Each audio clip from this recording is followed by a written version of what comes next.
Brian Hooker has not been charged with any crime. His Bahamian attorney Terrell Butler has categorically and unequivocally denied any wrongdoing on his behalf.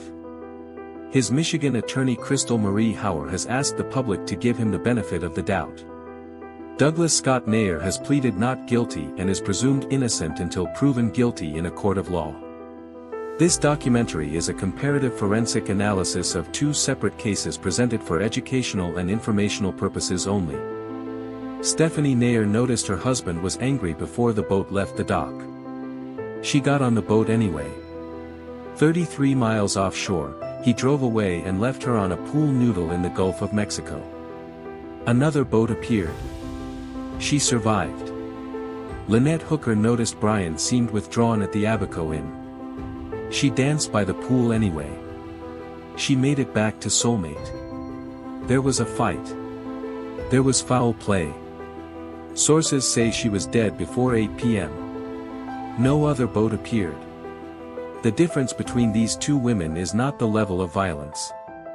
It is one passing vessel. Before we go any further, if you are watching this because you want the facts, not the speculation, not the clickbait, not the enhanced audio that nobody authenticated, hit subscribe right now. Crime Collective Files covers active investigations with the forensic detail they deserve. Every video is built on verified sources and confirmed timelines. Both cases we are covering tonight are still moving. Two separate women.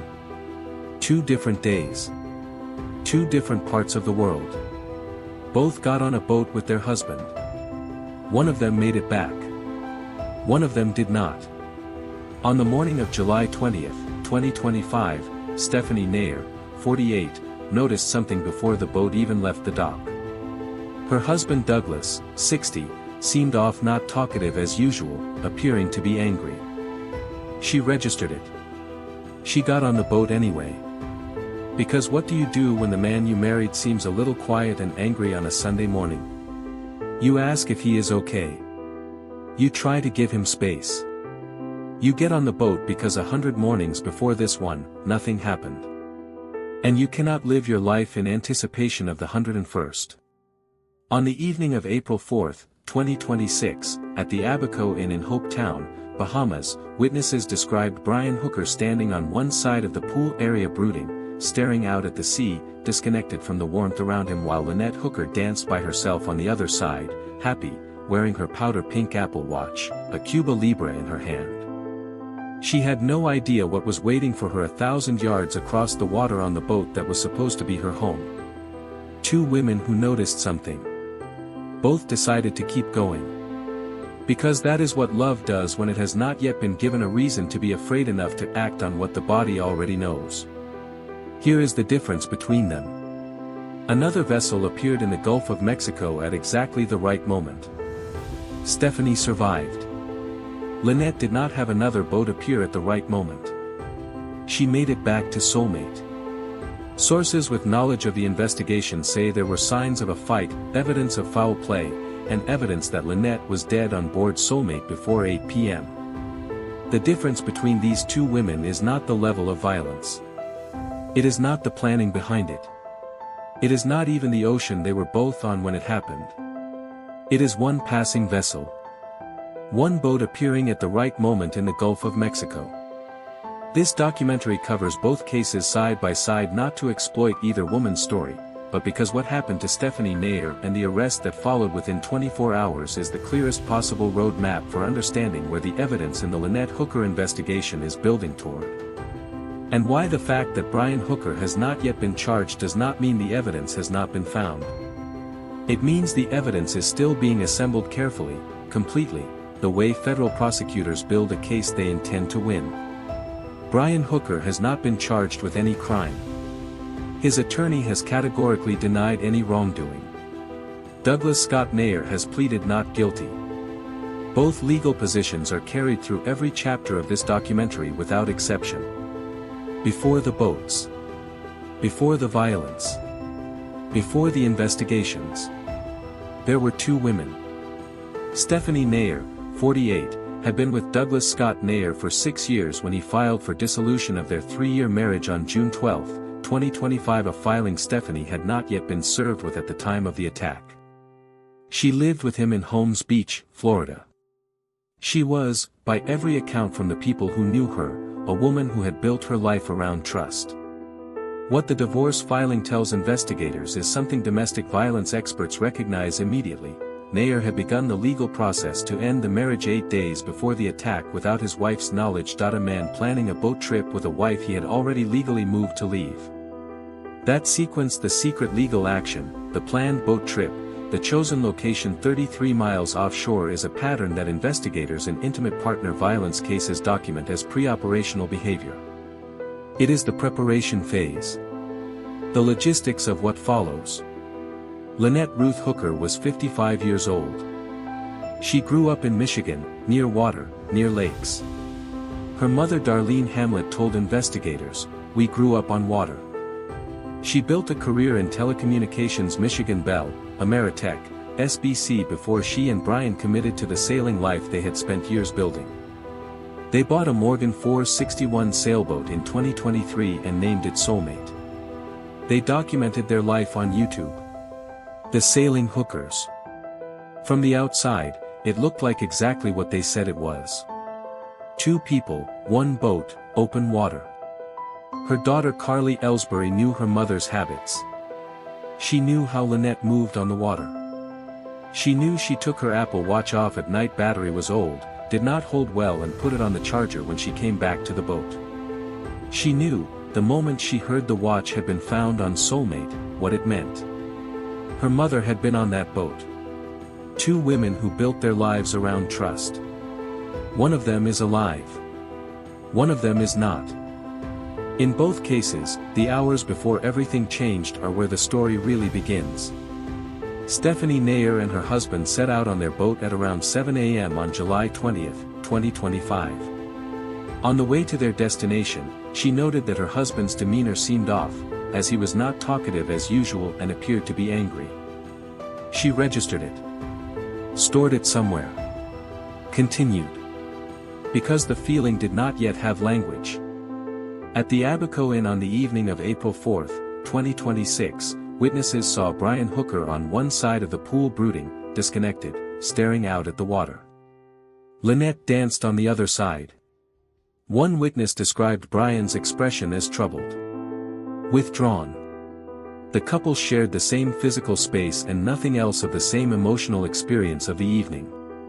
Domestic violence experts call what Stephanie felt that morning hypervigilance, the body's warning system developed by people who have learned to read the subtle early signals of an escalating partner. It is not a thought. It is a felt sense, pre-verbal, arriving before the mind can name it. She felt it. She got on the boat.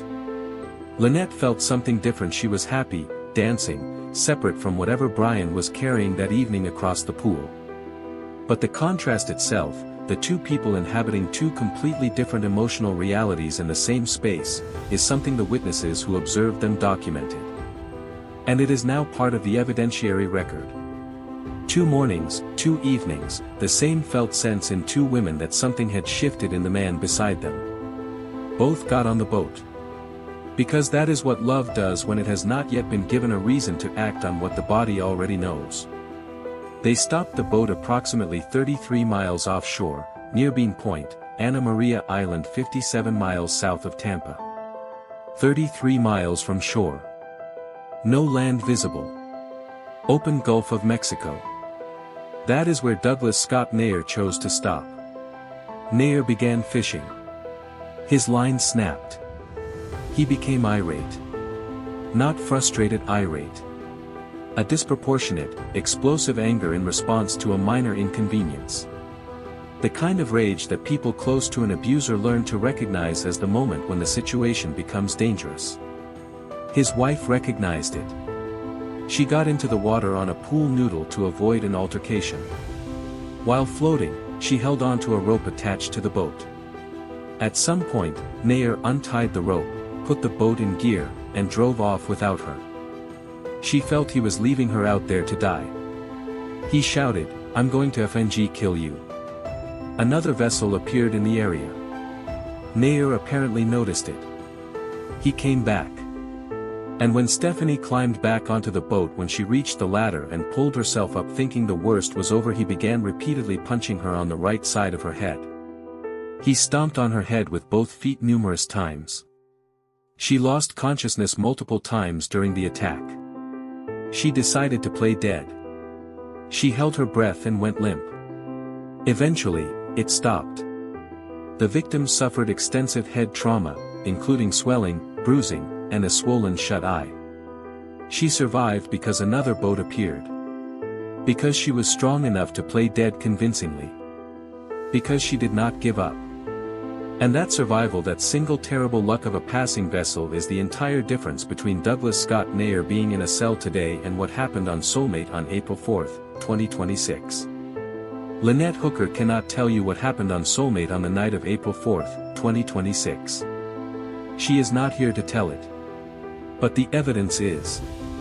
Her mother Darlene Hamlet confirmed directly to Fox News Digital, she made it back to the boat, and there was foul play. Sources with knowledge of the investigation say evidence shows Lynette made it back to Soulmate, where there were signs of a fight, evidence of foul play, and evidence that Lynette was dead on board before 8 p.m. That timeline, dead before 8 p.m., is significant in a specific way. Brian Hooker arrived at the Marsh Harbor boatyard at 4 a.m. on April 5. His account: they left the Abaco Inn dock around 7:30 p.m., Lynette went overboard mid-crossing, he drifted for 9 hours, paddled with one oar, arrived exhausted at the boatyard before dawn. But a U.S. official confirmed to CBS News, ABC News, and NBC News that GPS data from Brian's own devices shows movements that do not align with what he told investigators. The device was out on the water, stopping in the Sea of Abaco before returning.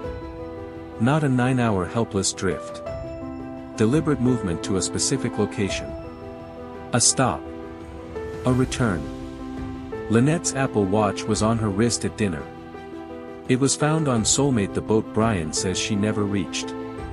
Her mother confirmed it was the watch Lynette was wearing that night. Carly Ellsbury said she immediately understood the significance. Her mother always took the watch off when she came back to the boat for the evening. Put it on the charger.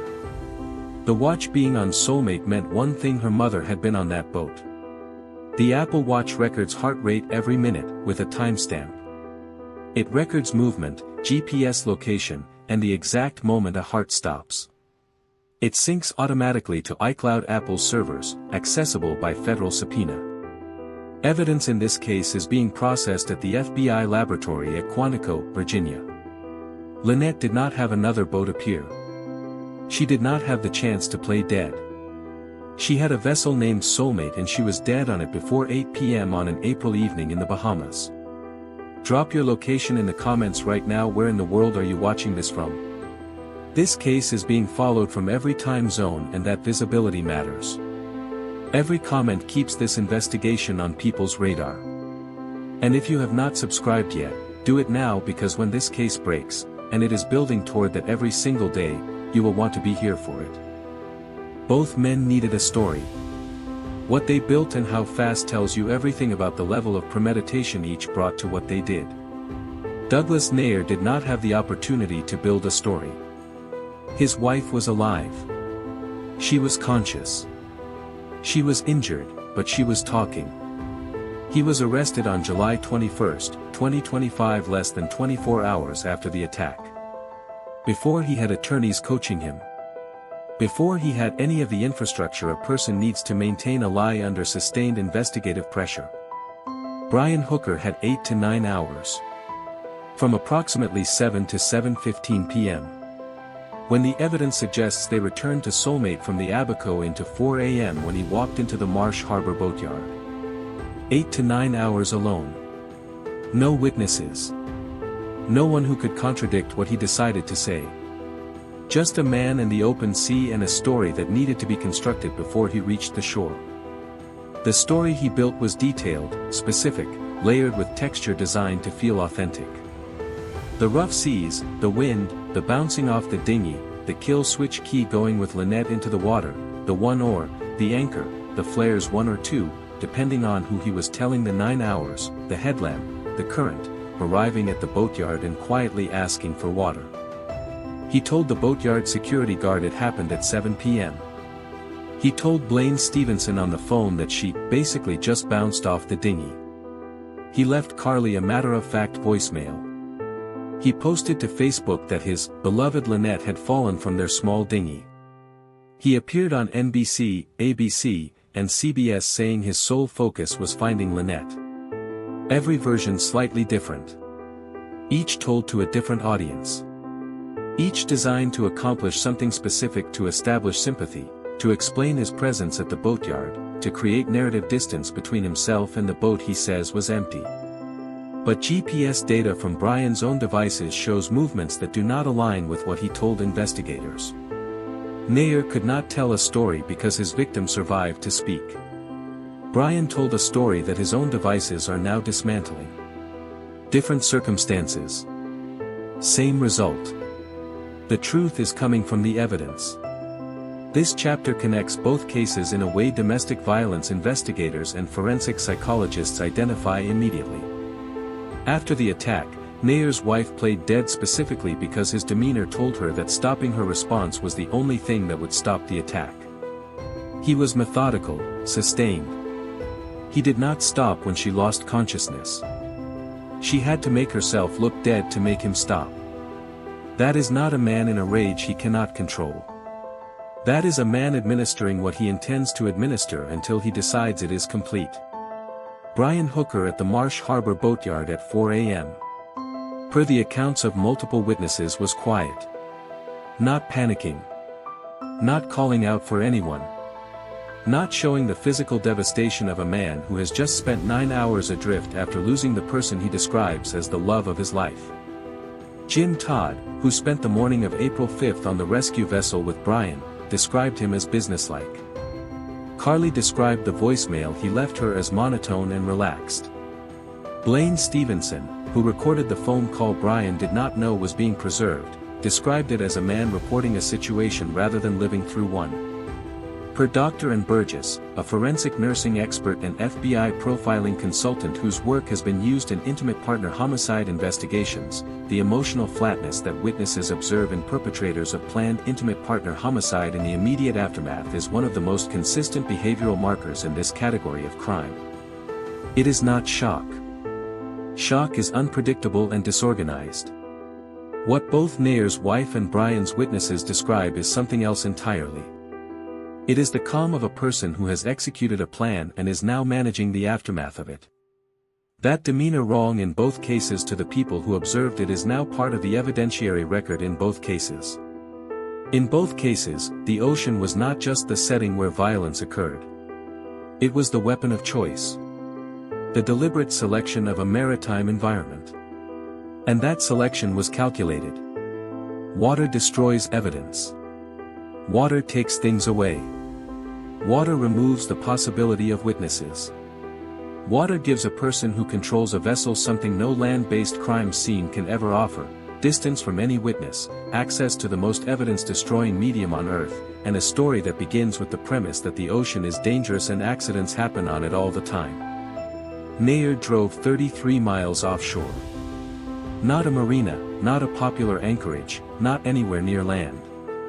Specifically far enough that there should have been nobody else in the area. He calculated the distance. He drove to it.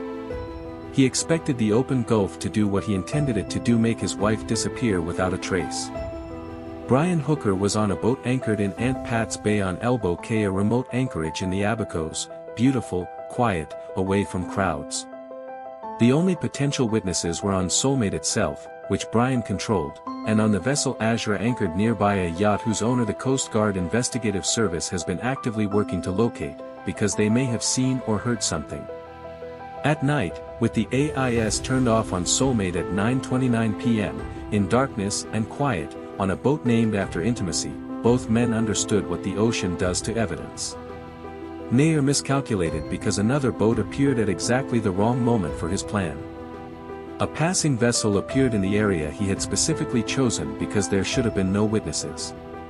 The other may have miscalculated because he did not fully appreciate what the GPS device in his pocket was recording, or what the Apple Watch on his wife's wrist was logging, or what the Starlink terminal on the mast was storing in real time on SpaceX servers. The ocean is a weapon. But in 2026, digital forensics is a more powerful one. And investigators do not need a surviving witness if the technology recorded everything the witness would have said. In both cases, the violence on the water did not come from nowhere. It never does. Naeher had been with Stephanie for 6 years and married for 3. He filed for divorce on June 12, 2025, without telling her 8 days before the attack. The specific nature of what he did on that boat, the calculation of a location 33 miles offshore, the deliberate act of driving away and leaving her in the ocean, the methodical and sustained beating when she returned does not read like a first explosion of violence. It reads like a man for whom this territory was familiar. The disproportionate rage at a snapped fishing line, described as irate in the affidavit, suggests a pattern of explosive responses to minor frustrations that his wife had learned to navigate around. The documented history of violence in the Hooker relationship is more extensive and spans a longer period. Per CNN and KRDO, a 2015 Kentwood, Michigan police report documents a domestic incident between Brian and Lynette. Brian was found with a swollen, bloody nose. Lynette was placed in custody. The framing positioned Lynette as the aggressor, but domestic violence experts describe this exact dynamic, provoking a reaction and then using that reaction to establish official documentation against the victim, as a well-documented tactic of coercive control that has appeared in intimate partner homicide cases across the country. Per Carly Ellsbury, speaking to CNN, Fox News, NBC, and ABC, there is a history of Brian choking Lynette and threatening to throw her overboard. Per sources reported across multiple outlets, approximately 1 year before Lynette died, Brian allegedly strangled her into unconsciousness on board Soulmate. She heard her neck crack. He threw her against a hard surface on the exterior seating area. And the next day, when she was packing to leave, he said to her, "Should have finished the job and thrown you overboard." That statement was reported to 2 people at the time. It was made her friend Rachel and her mother Darlene. Not as a later memory. As a live report from a woman with fresh bruises. Per text messages Lynette sent to Marnie Stevenson in January 2024, obtained by CBS News, she wrote that the marriage was real bad, that she could not be out there with him, that she was not going back. Approximately 1 month later, she sent heart emojis. She had gone back. Per domestic violence experts, the period when a victim attempts to leave permanently is the statistically most dangerous phase of an abusive relationship. The abuser recognizes that control is slipping. The behavior escalates. Lynette booked a one-way ticket to leave Brian in March 2026. She did not use it. 3 weeks later, sources say she was dead on Soulmate before 8 p.m. On July 8, 2026, Douglas Naeher returned to court in Manatee County, Florida. No trial date has been scheduled.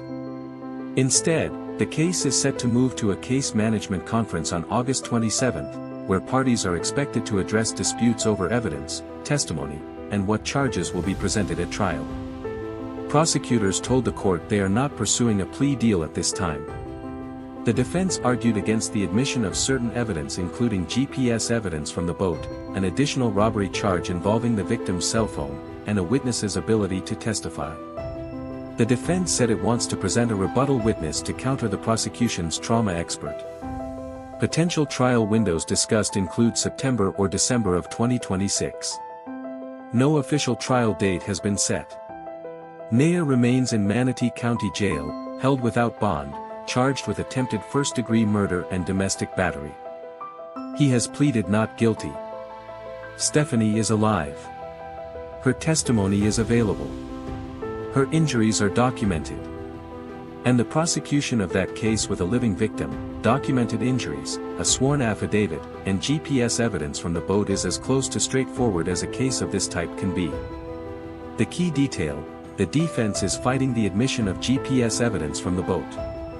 The boat's GPS data is one of the prosecution's strongest assets.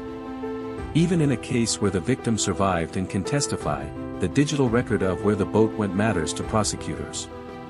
In the Hooker case, where the victim cannot testify, it may matter even more. Brian Hooker has not been charged. He was released from Bahamian custody on April 13 without charges. The Royal Bahamas Police Commissioner publicly confirmed he remains a confirmed suspect in an active investigation. His attorneys maintain his innocence on the record. Both statements are stated here as such. The case is being investigated as a possible murder under a federal statute covering the foreign murder of U.S. nationals. The Soulmate was seized by the Coast Guard approximately 40 nautical miles off Melbourne, Florida on May 11. Evidence is being processed at the FBI laboratory at Quantico, Virginia. The dinghy has been returned to the United States for further forensic examination. Coast Guard investigators conducted dive searches in the Sea of Abaco based on GPS coordinates from Brian's own device. The Apple Watch is on Apple's servers, accessible by federal subpoena. The Starlink connection log is on SpaceX's servers. The battery management system logged every electrical event on Soulmate with timestamps. The GPS data from Brian's own device has already been confirmed to contradict his account. Per Tad DiBiase, the former federal prosecutor who wrote the definitive legal textbook on no-body homicide prosecutions, the combination of digital forensic evidence, false statements to investigators confirmed by a U.S. official, prior specific threats reported contemporaneously by 2 witnesses, physical evidence on Soulmate, and the documented history of domestic violence represents a more extensive evidentiary foundation than many no-body cases achieved before indictment. The Lewis Bennett precedent applies directly. Bennett told the FBI his wife disappeared during their sailing honeymoon near the Bahamas in 2017. No body was ever recovered. Bennett was investigated by the same Kai's agency now leading the Hooker investigation. He eventually pleaded guilty and was sentenced to 8 years in federal prison. The Kai's built that case and convicted without a body. In 2026, with Apple Watches, Starlink, cloud storage redundancy, and GPS data from multiple devices, the evidentiary tools available to investigators are vastly more powerful than anything that existed in the Bennett case 9 years ago. Brian Hooker chose to live on one of the most electronically documented possible vessels. And that choice may be the single most consequential mistake he made. When you strip away all the forensic analysis, all the expert assessments, all the digital evidence, the single most important difference between these 2 cases comes down to one fact. One woman survived and one did not. Stephanie Naeher survived. Her injuries were documented by medical professionals within hours. She was the witness. She was the evidence. She was the testimony. Without any sophisticated digital forensics, without GPS data analysis or Apple Watch cloud subpoenas, Naeher was in handcuffs within 24 hours because one person survived to tell one investigator one coherent account of what happened. That was enough. Lynette Hooker cannot testify. She cannot close any gap in the evidence. She cannot tell a jury which part of Soulmate the fight took place in. She cannot show her bruises. She cannot point at anyone in a courtroom. But she is not silent. And her silence is not absolute. The Apple Watch recorded every heartbeat until the last one. Her phone's connection to Soulmate Starlink is logged on SpaceX's servers with a timestamp the moment she arrived on that boat. The battery management system logged every power event on that vessel. The infrared camera uploaded footage to cloud storage. The GPS data from Brian's own devices shows where he actually went. In the Naeher case, the victim spoke for herself and her injuries authenticated her account. In the Hooker case, the evidence must speak for Lynette. The technology must be her voice. The forensic record of what happened on that boat must tell the jury the story that Lynette cannot tell in person. That is exactly what Kai's agents and FBI analysts at Quantico are building right now. The most complete possible digital reconstruction of the night of April 4th. One case produced an arrest in 24 hours because the victim lived. The other is taking longer because the victim cannot. But both cases are heading in the same direction. And the agency building the Hooker case has done this before. 2 women. 2 boats. 2 husbands who decided that the ocean was the solution to a problem they created inside a marriage. 2 mornings where both women noticed something wrong and got on the boat anyway because you do not want to think the worst of the person you love. Stephanie Naeher felt 33 miles of open gulf between herself and the shore. She played dead to stop the beating. She survived because another vessel appeared at exactly the right moment. And the man who left her on a pool noodle in the open ocean is in Manatee County Jail, charged, held without bond, waiting for a trial where her voice will be the most important thing in the room. Lynette Hooker danced at the Abaco Inn on the evening of April 4th. She was happy. She was wearing her powder pink Apple Watch. She made it back to Soulmate. There was a fight. There was foul play. Sources say she was dead before 8 p.m. on a boat named after what the man who named it claimed she meant to him. But she is not silent. Her Apple Watch recorded every heartbeat. Her phone logged onto the Soulmate Starlink when she arrived. That timestamp is on SpaceX servers. The GPS data from Brian's own devices showed where he actually went. The evidence of foul play on Soulmate is confirmed by her own mother, on the record, to Fox News Digital.